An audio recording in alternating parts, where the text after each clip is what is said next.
From my standpoint, I'm like, bro, we need more money. And I'm not saying, Stop, bro, stop, stop, stop. This guy been saying y'all see the motive, right? We need answers. Y'all missed it. Some of y'all missed. I'm going to rewind it because y'all just missed what he said. Listen, listen, listen, listen. For the IBF that Listen. he's fighting for, that's 25,000 two times. It's $90,000. So y'all keep saying, I get it. I get it because it's what you see. You're seeing $1.5 million. After the deductions, I see $810,000. So from my standpoint, I'm like, bro, we need more money. All right. Y'all heard him? I'm going to break down his words and use it against him like I do everybody else. He said, did y'all got to be listening when people talk. I listen to the words people say and the words people don't say. Did y'all hear him? He said from my, y'all heard him, right? From my standpoint, bro, we need more money. This ain't about your standpoint. You work for Brian Norman Jr., right? You just said that Brian Norman Jr. wanted this fight. So what do your perspective and standpoint have to do with any of this? If Brian Norman Jr. wanted this fight as the fighter and you work for him as the manager, he should have got what he wanted. But I get it from my, see, he took ownership. From my standpoint, we need more money. Who is we?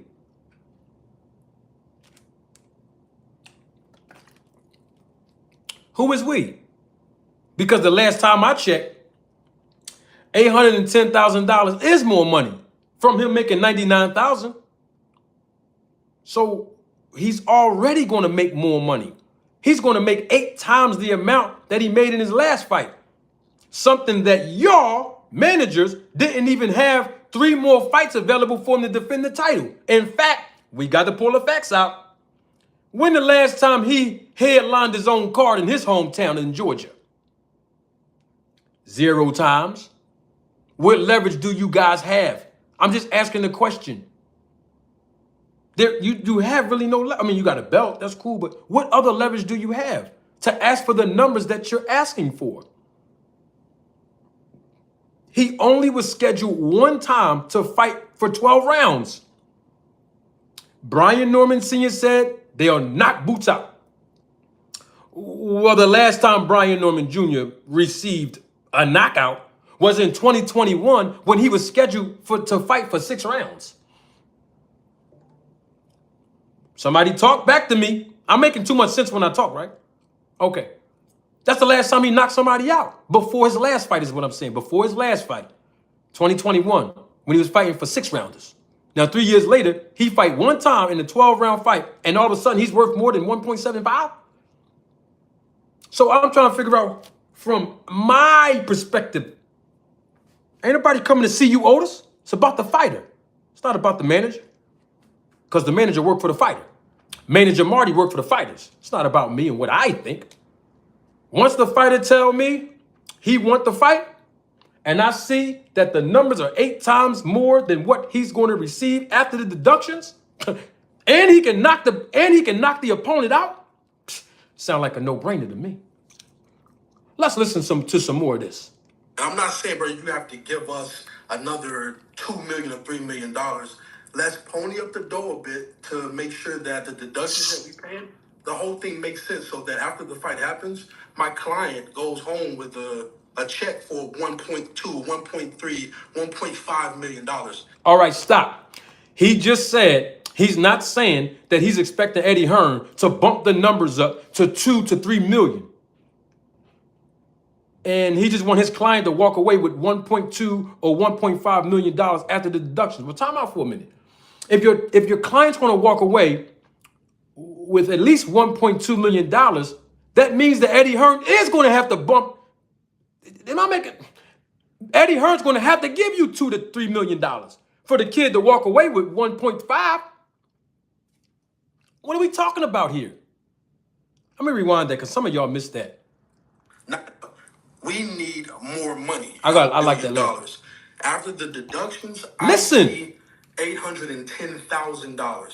So from my standpoint, I'm like, bro, we need more money. And I'm not saying, bro, you have to give us another $2 million or $3 million. Let's pony up the dough a bit to make sure that the deductions that we pay, the whole thing makes sense, so that after the fight happens, my client goes home with a check for 1.2, 1.3, $1.5 million.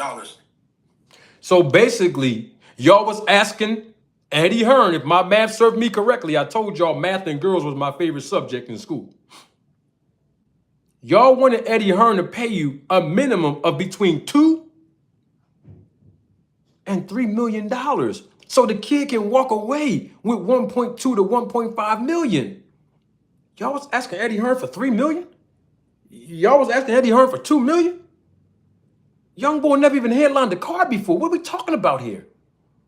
Don't nobody even know who he is, according to Eddie Hearn. People in boxing know who the young guy is, but they don't know him. They don't know him in the UK. They don't know him in Saudi Arabia. They don't know him in Vegas. Not like that. He's never even been in his hometown. We don't even know how many tickets this kid can sell in his own hometown. What are we talking about? You asking for 2 to 3 million for what? Because that's what Eddie Hearn would have to pay if this kid walks away, Brian Norman Jr., with 1.2, 1.5 million. After taxes, after deductions, after these expenses, right? What are we talking about? Y'all got to stop letting people get away with this and just use basic common sense, please. Not $810,000. I wouldn't be doing my job if that's the okay. So from our standpoint, I wouldn't be doing my job if that was the okay. Yes, you are doing your job, sir. If you're able to secure a deal for your client to make 8 times the amount that he's made in his last fight, based on the language that you know that's in his contract, you are doing a good job. You are doing your job. What are we talking about here? But like he said, from my perspective, we need more money. I get it. bro, I get it. From the fan standpoint, I get it. Y'all want to see this fight. We are a management company. We represent fighters, and the damn company's name is Fighters First. We have to do what's best in regards to the fighter. And if the numbers don't make sense, if the reward don't match the risk of us going to Philly to fight Jerry in his backyard, and we're bringing the same thing as him. Stop. If the risk wasn't, I gotta rewind that part. Hold on. Not like we are a management company. We represent fighters, and the damn company's name is Fighters First. We have to do what's best in regards to the fighter. And if the numbers don't make sense. Okay, we have to do what's best for the fighters first. If the numbers don't make sense. Well, according to the Fighters First said he wanted this fight. That's what the fighter said. So if it's about the fighters coming first, the fighter, Brian Norman Jr., said he wants to fight Boots. And if you are the management team and you represent Brian Norman Jr., then put the fighter first and give him what he wants. He wants to fight Boots. So you saying the numbers is not right. What are you seeing to show you? What evidence that we got to go by the data? That's what managers go by. That's what promoters go by. We go by the data. We go by what's in black and white. We don't go by this. We don't go by a fighter saying, we know our worth. We don't go by this. We collect the data and we process it. And we try to determine what's fair and what's justifiable. So my question to him as the manager, what justifies you to think that this wasn't enough money? Show us with data on black and white that Brian Norman Jr. on paper, whether it be through ticket sales, which is the live gate, which is with the pay-per-view numbers, which he never had. He never headlined the card on pay-per-view. He never headlined a card in his backyard. This is his first time ever being scheduled to fight for a 12-round fight. So what data are you using to give you the barometer that $810,000 net is not justifiable? What are you using to, what is your comparables is what I'm asking. We need answers.